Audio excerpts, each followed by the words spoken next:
Okay, I appreciate you all coming out to support this event, support Coach John Schlarman, Leanne, the family, and of course our football alumni. So anything you can do to promote this and promote this fundraiser for John, we greatly appreciate it. John kind of personified everything you want. He embodied everything that we're looking for in a Wildcat. He was, first of all, just a remarkable man, and he did it his own unique way. I've often talked about that a lot with, like, my father. He was a high school coach, just a simple man who did his job and loved what he did, but he had such a big effect on so many people, and John is a lot like that. As you know, he just he did his job, he did it in a quiet manner, but everybody knew what he stood for, with his family, with his faith, and with the Wildcats. So it's great for us to be here today, spend some time, have some fun, see some alumni, and greatly appreciate you all covering and supporting it. Mark, I'm sure you guys were planning to honor John at the stadium some way, even before fans recently have started circulating some of their own ideas. Have you seen those? And what do you kind of think about just the sentiment? Thank you. And listen, all ideas are good. And again, I don't want to come off as a jerk here. Thank you for the, you know what I mean? But nobody needs to sign a petition. I think we do a pretty good job of honoring people and doing, you know what I mean, what we need to do. So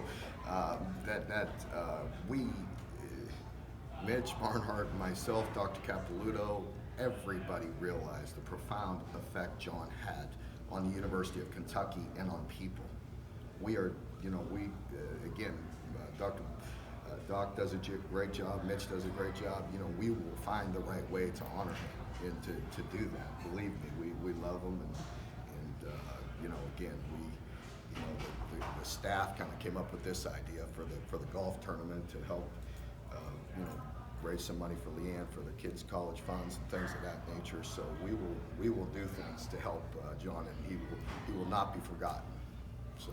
Do you remember when you first heard, and Vince claims credit for the nickname the Great American? Do you remember hearing that for the first time? I don't know if Vince, you know, Vince could claim a lot. You know what I mean? But I actually may think it was Frank Buffano possibly, you know, but I don't know. But yeah, the Great American, because that's just what we thought of him.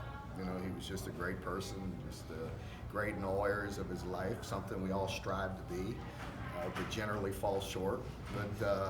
But John was just a great person, and we all gave him that nickname before he was sick.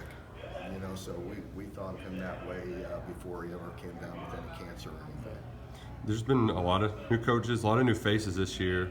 The recent one, Chris Collins, what just stood out to you that made you think, okay, this is the guy? Well, as you know, that position for me generally takes some time and finds the right person. I'm picky when it comes to that, and so I just went out and, you know, obviously gathered up names. You always have some ideas in place. I had some you know, they may or may not come true or come to fruition, but you always have some ideas. And you know, but Chris was somebody that I heard a lot of good things about. I didn't really know him personally, and took some time. I had to talk to him several times, but each time we talked to him, I came away more impressed. Do you have a plan are you going to still emphasize recruiting Michigan now that Coach Kleeskell's gone away? I know that Chris's ties are in different areas. Yeah, different areas. We're starting to make some niches in some different areas ourselves and dive heavily into Tennessee and some other areas that we're starting to gain some ground. So we always kind of recalibrate and refocus on that. So Clink did a great job in Michigan and had some ties, but we have some other areas that we think we can focus in on. You know, that doesn't mean we'll give up on it, but we can kind of take our focus maybe from there and spend some time somewhere else. Mark, it's been a weird year for everyone, but you had high school kids back on campus starting yesterday. Do you sense like a renewed energy, or right now we're kind of getting back to normal? I do, just seeing you all, and I mean that. You know, we haven't gotten together in what, a year and a half probably, you know, and you know, it's good to see everybody and do this in person again, and also with the players, I told them that. You know, that was one of the first things I told the players. It was great to see them, great to have them on campus. It's been too long. And you know, see some of their parents and things like that in the stands, and it felt a little bit normal, which was is really good, and it is exciting. I think all of us are excited to get back to some normality. What's Javon Bonight's status with the program? He's suspended at this point in time, and I'll update you at a later time. He's been on unpaid suspension since the time it happened.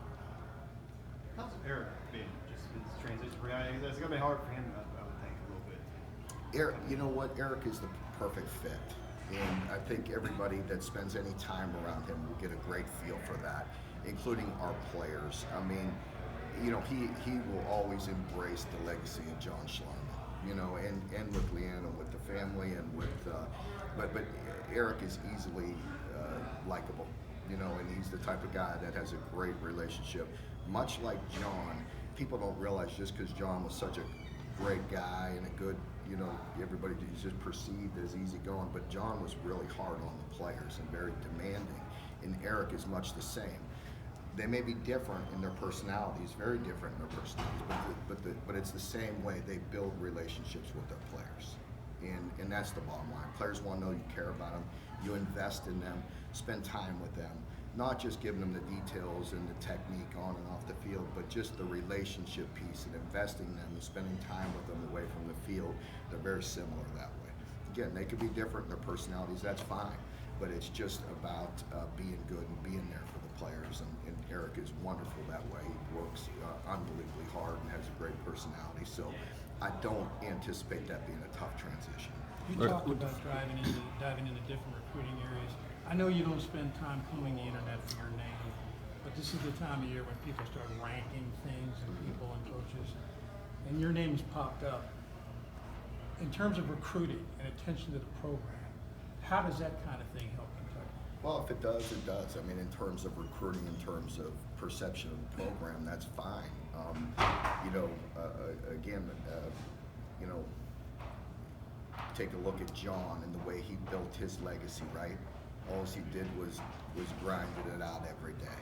You know, just did the best he could every day. And that's really not a coaching cliche when I said that. I said it day one. We built it steadily.